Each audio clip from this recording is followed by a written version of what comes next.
Hello and welcome to your English news broadcast live on ERi-TV. It's exactly 10:30 p.m. on Eritrea's local time. From our headquarters at Asmara with your domestic and international news in brief. I'm Zahra Badouri, but first we'll begin with your major headlines for this broadcast. President Isaias Afwerki encourages Binyam Girmay.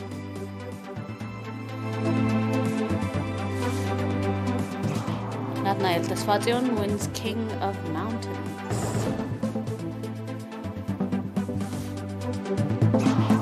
On your international, Taiwan welcomes fourth U.S. arms sales worth $120 million. EU Parliament approves ban on new fossil fuels and cars. This and more on your domestic. Welcome to your domestic in brief. President Isaias Afwerki receives this morning, 9th June, at his office in Addahallo, the iconic Eritrean professional cyclist Binyam Girmay. On the occasion in which Ambassador Zemeres Tekhele, Commissioner of the Culture and Sports, as well as heads of the National Cycling Federation took part, President Isaias said that the victory Binyam registered at Giro d'Italia, beyond shining the image of Eritrea, has significantly contributed to inspiring the youth sports people in the country, indicating that the climate and landscape of Eritrea, as well as the encouraging flowers, have a comparative advantage. President Isaias said that Binyam has all the potential of registering more victories in similar international competitions. President Isaias also called for putting in place sports facilities in all regions and working for more victories. Binyam Girmay, on his part, said that the encouragement by President Isaias before and after competitions has significant input in the victories being registered, as well as in shouldering responsibility.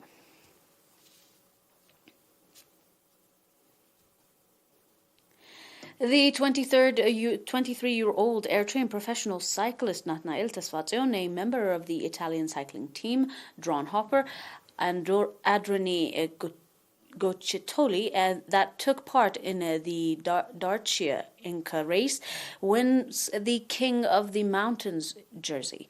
At a 5 stages race in which more than 100 competitors took part, Nathaniel Tesfazion stood second in the race for the yellow jersey, second in the general classification, second for the best young rider, and fifth in overall points.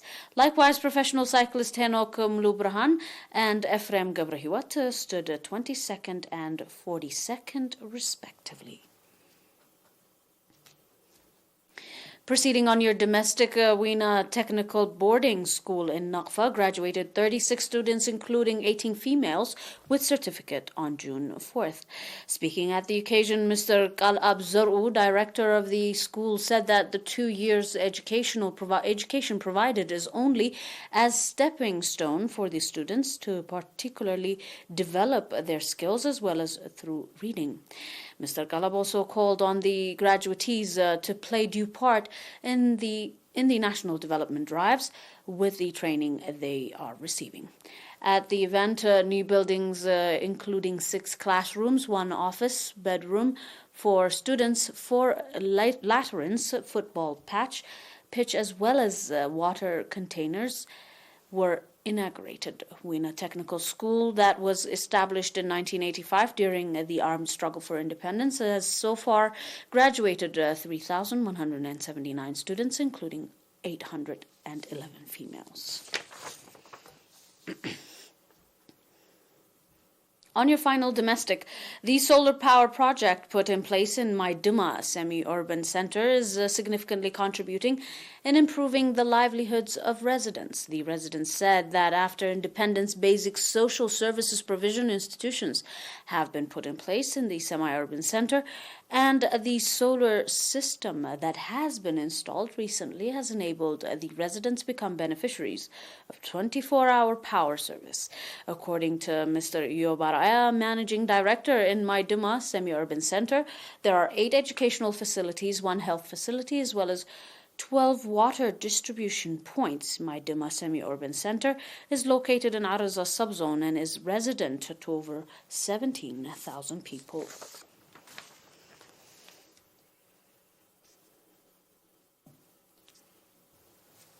Up next with your international feed, do stay with us for more on your news reports.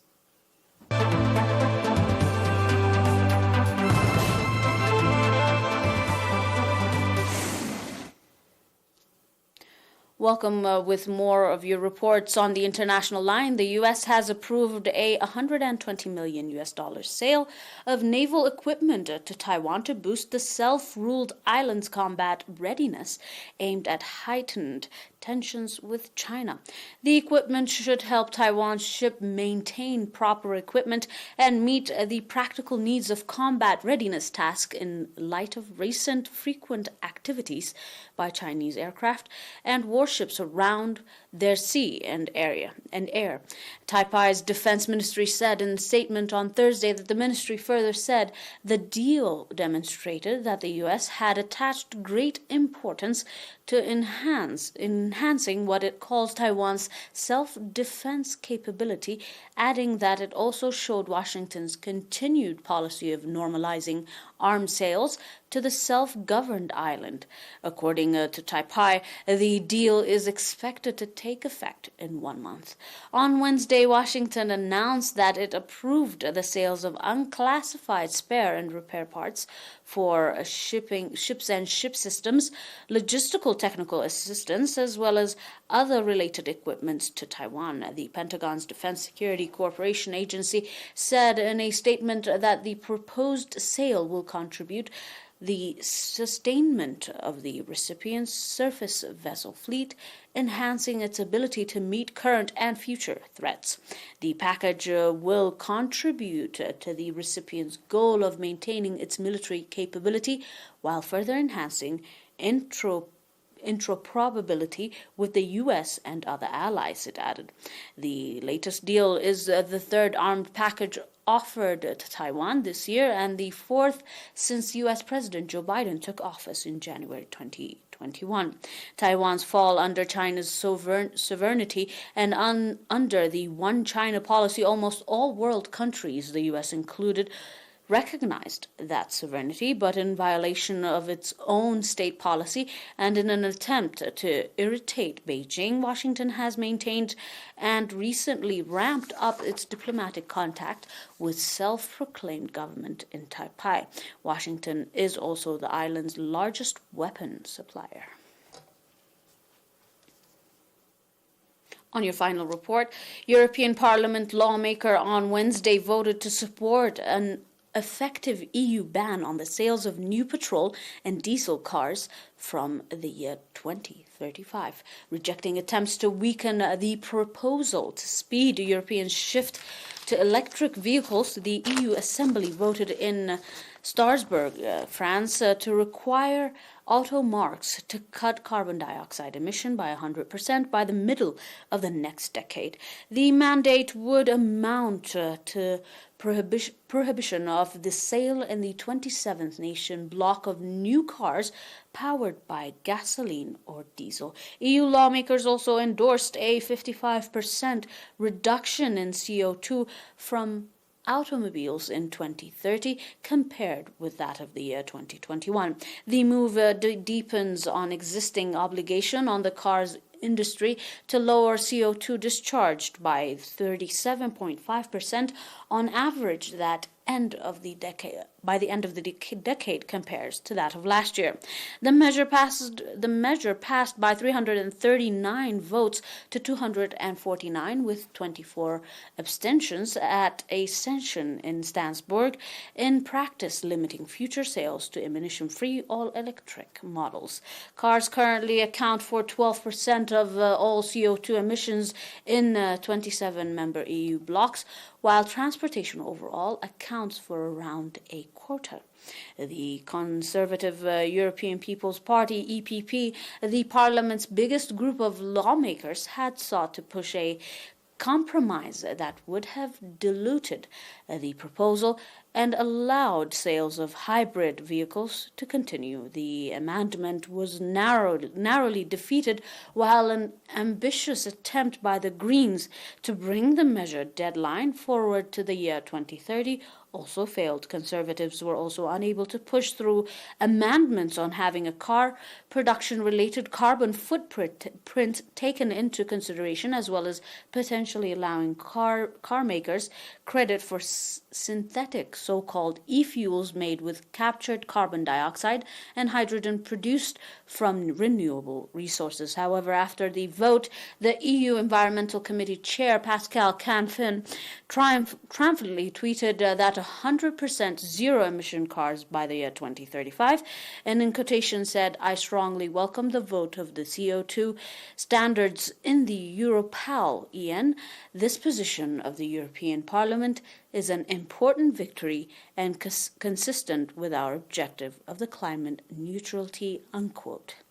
Dear viewers, that is all for now with your domestic and international news in brief. Until we are back with some more news, stay and enjoy the rest of our programs. But until then, these are your major headlines for this broadcast in review.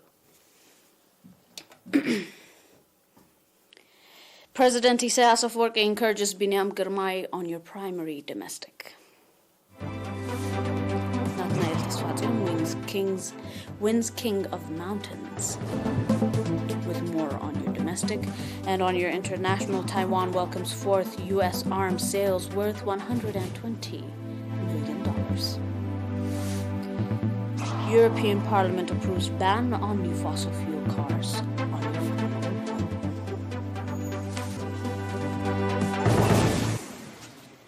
That is all for now. Thanks for watching once more and have a nice one.